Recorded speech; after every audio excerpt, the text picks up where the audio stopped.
Hey everyone, Irit here with a new process video. I am using the July 2017 Hip Kit Club kits, and my theme for this week is focus on this black and white paper from Dear Lizzie. It came in the kit and it's really gorgeous. So I decided I really have to fussy cut these gorgeous flowers. Now, I think one of the kind of obvious things when you have such a paper is to color them in, and that would also be amazing. For me, probably I'd choose something like watercolors, but you can, use everything, pencils, markers, whatever you have.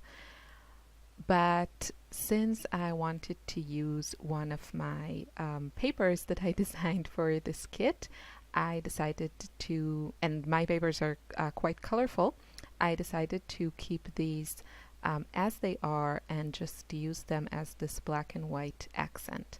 I kind of had an idea in my head, and I didn't leave all the fussy cutting here because I hate fussy cutting, and I don't think there's a reason to watch it. It's just, I leave some of it in so that I can talk and explain what I'm doing and what I'm thinking. So the idea that I had in my head is actually came from a layout that I created for one of my classes with Jen Scow. And the class, I think it was our first class together. I don't think it was our first class together, and it's called Die Cut Diversity. And basically we focused the class on using die cuts because it's one of those supplies that we have a lot of, and that's where my idea for this layout came from. This circle cutter that I'm using, I found it in a store here in Austria. I have no idea. I think there are similar products out there, but obviously, you can just take a plate and outline it on your paper, or freehand it, or use a die cutting machine, whatever you have. And I have that little tool there, and it's quite handy, so I used it. And now I'm just going to pop up this circle, and popping up elements on foam really it makes a difference. I think it just it looks more polished and more dimensional, and yeah, I use it all the time. And then I decided I don't want to kind of waste the remaining paper that I have, so I just trimmed my white cardstock. I just cut off half an inch from each side. So what I have here is an 11 3/4 of an inch square, and I'm just going to mount it on the rest of the paper, so nothing is wasted, and I have my cool little circle there. And yeah, so in my original layout that I created for the class with Jen, I also had this circle cut out, and then I added a bunch of flowers or floral die cuts, just like I'm doing here. I added them kind of under the circle, and I tried this here, but it wasn't I wasn't really loving it. I think if you want to do that and you have such kind of large flowers, then you probably need a smaller circle. My circle was probably around, I'd say 9-inch, 10-inch wide, something like that. Yeah, probably somewhere between 9 and 10. I didn't measure. And it doesn't leave a ton of space between that and the edges of the paper. So if you want to use large die cuts, you should kind of think how big you want that circle. But I decided I was going to go in a different way. I kind of liked better these flowers on top of the circle and not underneath it. But I thought I needed more. I thought I was going to go, I was going to add flowers all around the edges, and I think that looks great, and that's definitely an option if you're creating something similar inspired by my layout. But I felt it was a little bit much for me, just a little bit too busy, and I end up creating. You see, it's lovely, but it was just a little bit much. Then I thought, okay, maybe under the circle, and yeah, I wasn't a huge fan. Maybe if the circle were smaller, then maybe, but like this is just, I wasn't loving it.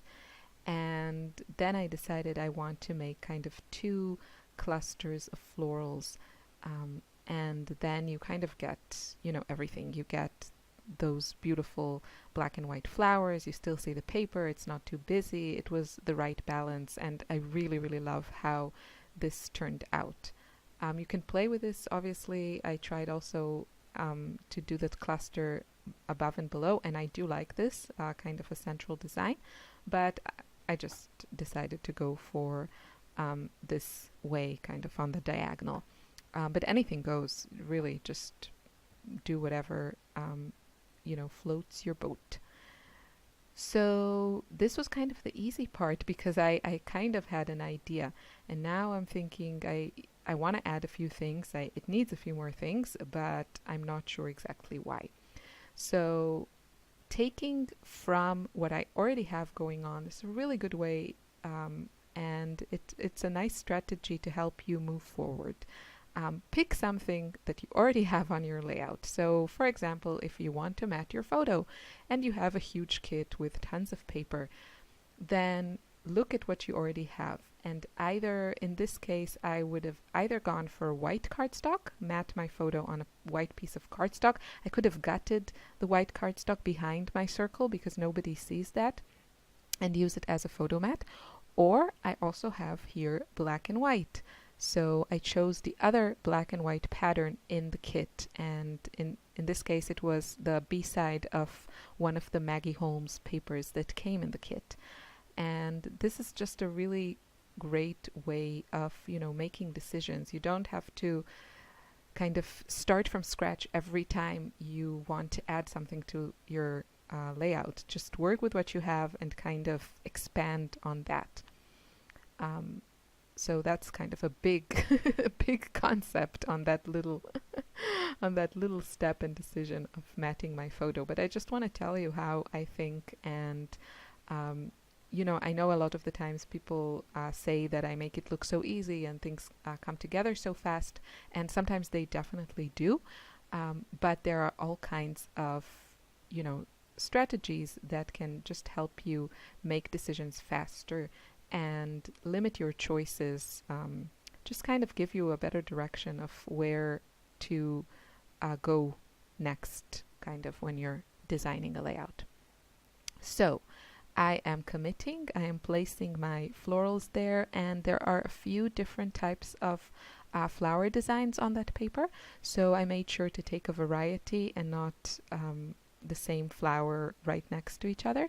And my favorite flower is the one that I put on top of these clusters, and I also kind of flicked a little bit, curled a little bit the petals of the flower to give it more dimension, and that's a really lovely detail. It adds so much. It's one of those little things that just make a huge difference.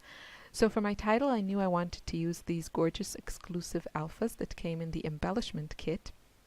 The blue color matches the blue in my paper perfectly, and I owe my title to my husband's cousin, who is in the photo with Ella, and she tagged their photos together, Ella Bella Love, because Ella is Ella, and her name is Isabella.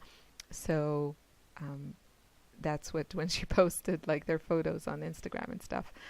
She was visiting us and we spent some time together. So she coined this term, this hashtag, and I had to use it. There's also a few hashtags in this alpha. So thank you to Kimberly for, keeping up with all the social media trends. And obviously now a hashtag is something that has to be in every alpha. So I'm adding some embellishments, just looking through the other goodies in the kits and seeing what I want to add. I immediately added a couple more hearts from the same alpha sheet. Kimberly makes sure that we get even more stuff, and she usually adds edges. What is that? She usually adds little embellishments, either in the same color as the alpha or in a bunch of other colors, to her alpha sheets. So in this case, these blue alpha come with a ton of those cute little hearts.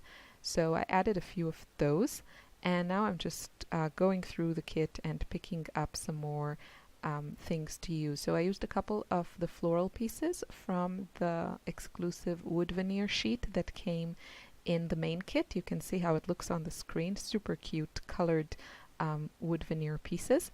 And I'm also adding some of the chipboard accents. These are also exclusive, and these came in the embellishment kit.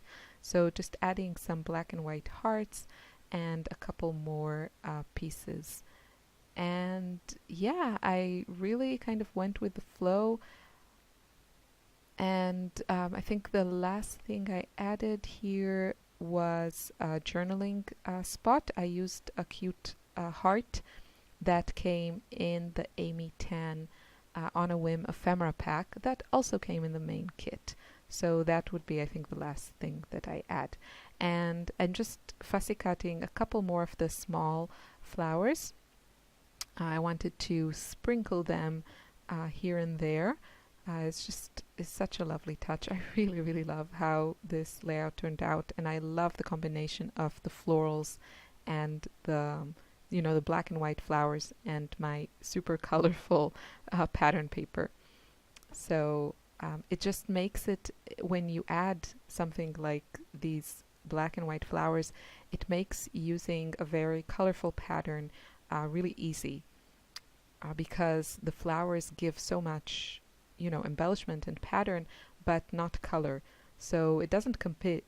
It just all works together really, really well, I feel. And now I thought, okay, I need a place to journal. I liked this too much to journal around the circle, which I have done a few times recently, and I love that. But I was scared here to mess it up because it was looking so good. So I found this little heart die cut in the Amy Tan ephemera pack, and I added my journaling there. That's it. That's my finished layout. I had a great time making this. I hope you feel inspired to grab these papers and try and make something similar. I wish you a lovely day. Thank you for watching. Bye.